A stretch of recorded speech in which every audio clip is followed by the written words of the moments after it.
Welcome to the Fabric Podcast, where we explore company culture and how it scales as a company grows. Brought to you by the team at The Receptionist, a bootstrapped, Denver-based software company. Each episode of Fabric will set out to uncover unique and uncommon answers to the question, how do companies of any size create a culture and core values that employees actually live out? Welcome to episode 100 of the Fabric Podcast. We're back with our Director of Marketing, Michael Ashford, who reflects on the nearly 4 years we've produced this show. He highlights our most downloaded episodes, what we've learned from having a podcast this long, the benefits we've seen from the show, and he shares some exciting news about where the show will go from here. Enjoy the episode. All right, Michael, welcome to episode 100 of the podcast. 100. Woo! I know. I can't believe it. It feels like it should be a party. Like we should have some confetti or something like that. Well, if the listeners are feeling up for it, they can do that themselves, I guess. Yes, absolutely. Celebrate, do a little dance or, something. You're listening to episode 100. Now, we published the first episode back in June 2018, which feels like a lifetime ago for many reasons. It really does. My God, when you sent that to me earlier this week, I was like, no way. We are not coming up for 4 years. Yes. So how does it feel to be here on episode 100, nearly 4 years after launching the podcast? Having done podcasts before, these milestone moments are always like really special because you get a chance to reflect and just think back to how you started, what the topics have been like over the last now 99 episodes. And I would say getting to episode 100, we had no idea how long this thing would last. It has certainly, if folks have listened since the first episode almost 4 years ago, it has certainly evolved. The show has certainly changed. We've changed the name, I think, twice. Yep. Once. I think just once. We started as a check-in. Yep. And then we're the Fabric Podcast and we've been here for a while. All right. Well, then I was thinking of something else, but you might have had an idea that we didn't actually execute, but no, one official name change. You're probably right. Yeah. I mean, just introspective, reflective of just all the things that we've covered and done since the show started. Yeah. I mean, it's exciting to have gone this long, and we've done a lot of episodes. Literally, this is number 100. So share with us which ones have been our most popular and what do you think the reasons are for those episodes being interesting to people? Well, before we do that, I want to ask you, you've been the host. What's it like for you Oh, I love that. For 100 episodes? That's so funny. No one ever asks me the questions I always get to ask. I've loved it. Yeah, I mean, I've been on more episodes than anybody, 100 to be exact. I've loved it. I've loved seeing how the company has evolved and what we're talking about, how it's changed. It started with, here's how you check in people and do a good job of that in a front office, and the shift to focus on company culture. And now our conversations around employee supremacy. I think it really highlights how the company has evolved and what's become important to us. And I've learned so much from every member of the team, getting a chance to talk with them over these last 4 years. So it's been really fun for me. Yeah. Well, you've done a great job. So kudos to you. For sure. Thank you. It's been fun. So, okay. So we've done a lot of episodes. Let's talk about your favorites. It'd be fun. Any of the listeners, if you have favorites, let us know. But Michael, what do you think have been the favorite ones and why? Well, I went back and listened to the most downloaded just to kind of get a start. And that is, the number one episode that has received the most downloads over the last 99 episodes has been our episode on assuming positive intent, episode 71. That I think for a lot of folks here at The Receptionist, a lot of our team members, that's one of the biggest changes in company culture that, we've talked about career trauma before. I think everyone deals with this at work, that you can't always assume positive intent, that your coworkers have a tried and true positive intent to how they're approaching you with problems, with challenges, with opportunities, even perhaps. And so that episode, I think, resonated so much and was downloaded so much because it is a little bit of a culture shift, especially here in the States, of assuming positive intent at work. There's a lot of egos at work. There's a lot of folks who are willing to step on the throat of coworkers to get ahead. And that feels really sucky. Yeah. And so our episode on assuming positive intent, I hope I hope changed some things for some folks. And if nothing else, changed how they show up to work, and then having those conversations, those courageous conversations at work. Yeah, I want to jump in there because I think that, that episode as well, I'm glad you brought it up and it's so listened to, because I also think that you can do that in your own personal life, and that gives you good practice for doing it in the workplace, which can be harder, even in your family and friends interactions, the text that you're receiving, just assuming positive intent, it goes a long way in all aspects of life. And then I think it actually makes it easier to do that when you're in the workplace, and it can be harder to do that with the people you work with. Even more so now remote. That's a great point, Sarah. Like, we're reading Slack messages and text messages much more than we are interacting. Obviously we've all got Zoom fatigue. That's entered our vernacular over the last 2 years, but we're having to dissect meaning and intent through the written word way more than we perhaps used to have to. And we all have this narrative in our head of, well, this person, they and I, we had a kind of a tiff, 3 years ago. And ever since then, I have this narrative in my head of, well, this is how they are, stank face. I think Dr. Leanne Davey, who's been on the show, she writes a lot about this. She talks a lot about this, and that narrative voice that we have in our head, we read everything in that voice from that person.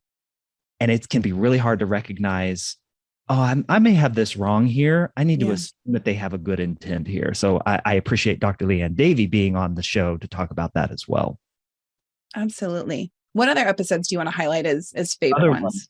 Just going down the list of the top 5, way back in episode 32, we talked about a deeper look at our fabric. So actually outlining what fabric even stood for: fun, authentic, bold, respectful, innovative, and collaborative. So that, every company, I think, or almost every company, has core values. This is the first company I've ever been at where everyone can literally recite the core values and what they mean. So we were happy to share that one out, and that obviously is now the name of the show. So good. I'm glad that one is popular with people. And I think, to really just be clear on who we are and what we stand for, and show that it isn't just words and it's not just talk, but it really is what we live out and what we strive to be. It's one of the things whenever a new employee comes into the company, it's always kind of the barrier that they have to get over the most. Is like, is this company like for real? Do they so many of our new hires have listened to episodes of this show, and they're like, yeah, I remember Andy Thompson, when on our sales team, she said multiple times, it took me several months to kind of like make sure that this was legit talk and not just, oh, our core values, they're up on the wall. Way even further back, episode 11, with a customer of ours, Sarah Suzuki. We did a spotlight on her and her receptionist in episode 11. Way back, I think it was still called the check-in at that time. And has been such an amazing advocate for the receptionist and what we do. So to have her as the third ranked or most downloaded episode of this podcast is super, super cool. I'm happy she's in the top 5 there. Yeah, that's great. Yeah, that was a fun conversation with her. A couple others. Number 4, the 4th most downloaded episode was How to Excel at Remote Work. That was episode 70. No surprise there. As that episode came out, we were all trying to figure out remote work.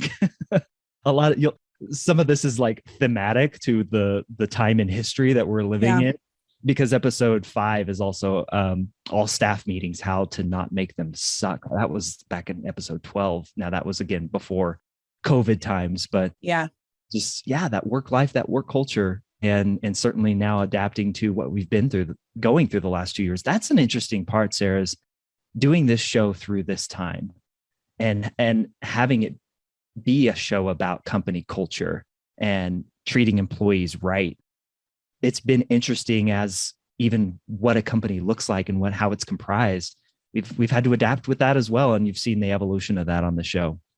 Absolutely. But I think, going back, that one of our still most downloaded was so early on about meetings. Our culture has been what it is for a very long time, and it continues to evolve and strengthen. But even pre-pandemic, right, and pre-remote work, all of these things were very important to us. So it's great that we've had these resources and things that people can listen to as maybe their work shifts and they're not around the people they used to work with. And they want to know more about how to make their meetings not suck, because that is an important one. It is. And that you hit on a great point. I hope these last 99 episodes have helped, that they have helped get through this time, that they have inspired folks. That's the goal. One other episode that I definitely want to mention that's in our top 10, so it fell just outside the top 5, was another conversation that we had with another customer of ours, Dr. Ajetta Robinson, how to have having courageous conversations about race and diversity.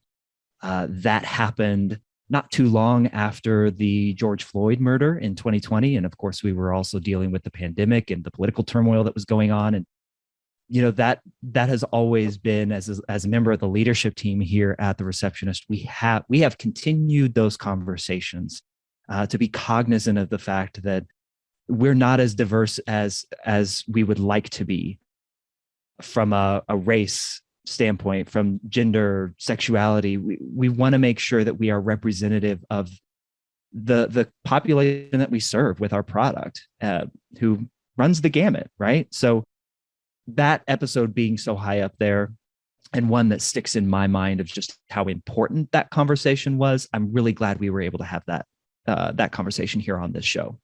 Yeah, absolutely. And I mean, that segues into kind of the next thought, is that by doing this podcast for so long, there have been a lot of opportunities for learning and growth, both within the show and the conversations we have, and the thinking about the podcast outside of the show. So what have we learned along the way, and how have we tried to grow the show? That's a great question. I mean, we kind of hit on the name change. It wasn't that people wanted to learn how to check people in or run an efficient office. That was a test. We'll be very honest. That was a test. That was just let's get a show out there and start iterating on it. Once we kind of hit on the idea that, hey, we're really talking a lot about Fabric and about our core values, and we made the name change to the Fabric podcast, that kind of helped set us on a path to get us to the point where we are today, where we're continuing to narrow the focus. And you've heard over the last several episodes now, probably over the last 10 episodes, really Andy coming on and talking about his push for employee supremacy and our just cause, and the things that this company is trying to do to set a model for others. We understand we have to be successful for that model to be looked at and viewed as something that wants to be repeated.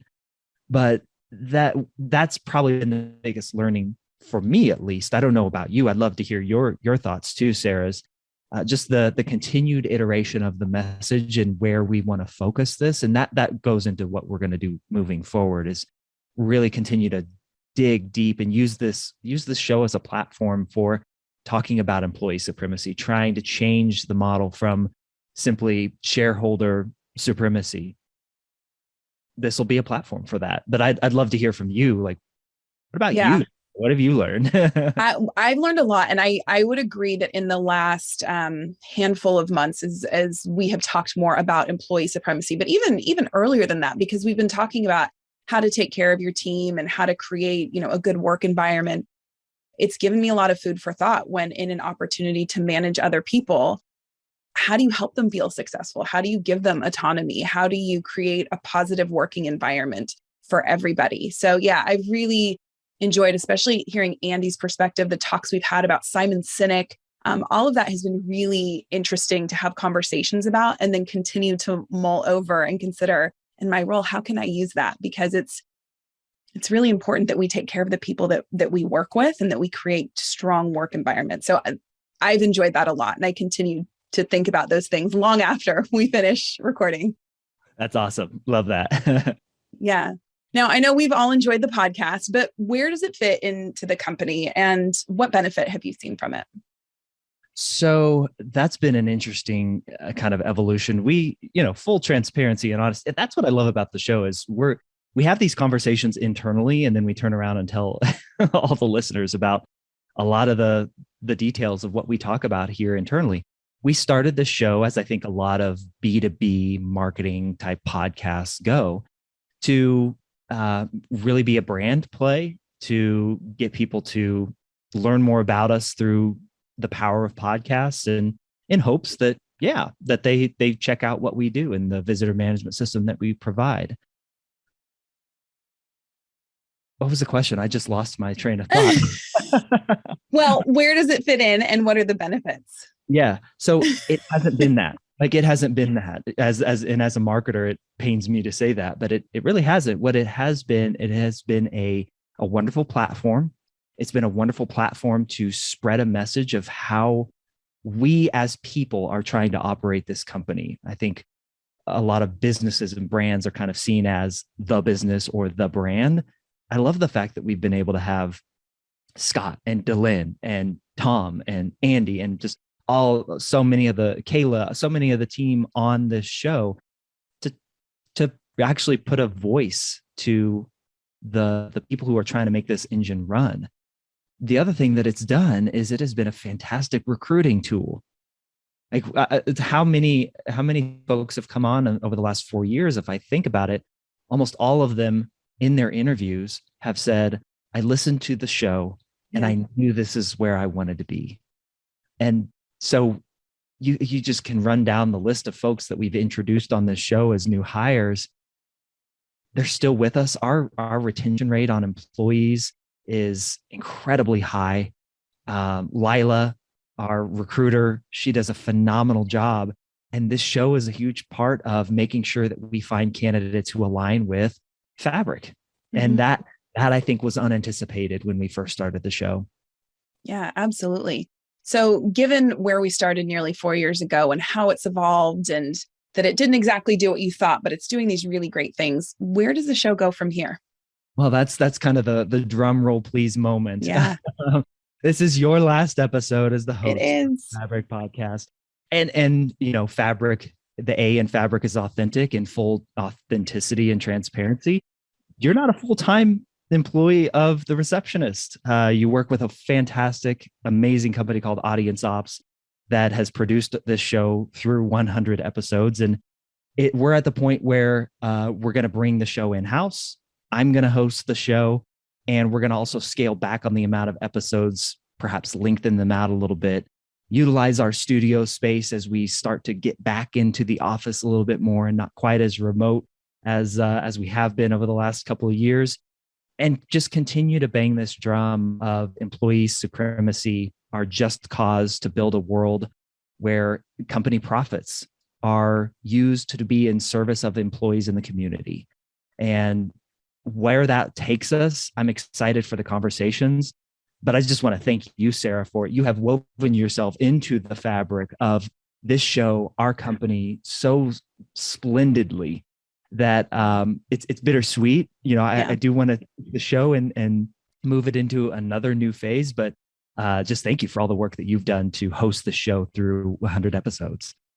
Well, thank you. It's been a lot of fun. And I feel like it's a little bit of the best kept secret, right? That I'm not fully a team member, but I feel like one. And it really has been so enjoyable. And we really appreciate you giving Audience Ops the opportunity to produce this show for 4 years. And it really has, I think, affected me and my leadership there so much. So it's been such a nice synergy. And we are excited to see where the show goes from here with you taking it in-house. And with the focus, it makes absolute sense. So we're excited to see where it goes from here as well. So what are your final thoughts as you go on to the next phase of the podcast? And I will miss all of you. It's been very fun. As of now, I can say I've been on the most episodes.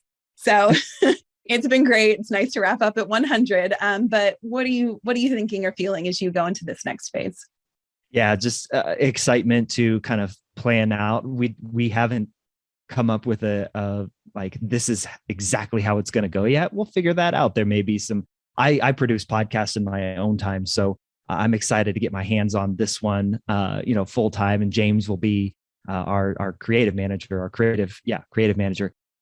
He'll be kind of the one producing behind the scenes a lot. We'll get in our studio more. I'm excited to be in studio with other members of the team. And yeah, just continuing to use this as a platform to share a really important, needed message. I mean, again, if we look back to, it seems like every week there is another example that we can point to and say, that feels like an icky business practice. The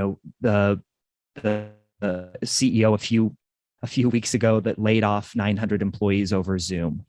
Yeah. I mean, that's icky. That's terrible. what's happened recently with Peloton. Yeah. The thousands of people that have lost their jobs there. We don't know the intricate details there of those situations, but we can see the outcomes, and we hope to be a voice to show another way that business can and we think should be done. And Andy, our CEO, is leading that charge, and we're excited to continue to build on the platform that he's set for us. Great. Well, this wraps up episode 100, and I think we're all excited to see where the next, who knows how many go. So, Michael, thanks for your time, and thank you so much for the opportunity to host the podcast. Thanks so much for all you do, Sarah. Thank you again for joining us for our 100th episode. Whether this is the first time you've listened to the Fabric podcast or the 100th episode, we're glad to have you here. If you'd like to watch a recording of today's episode, visit us at thereceptionist.com.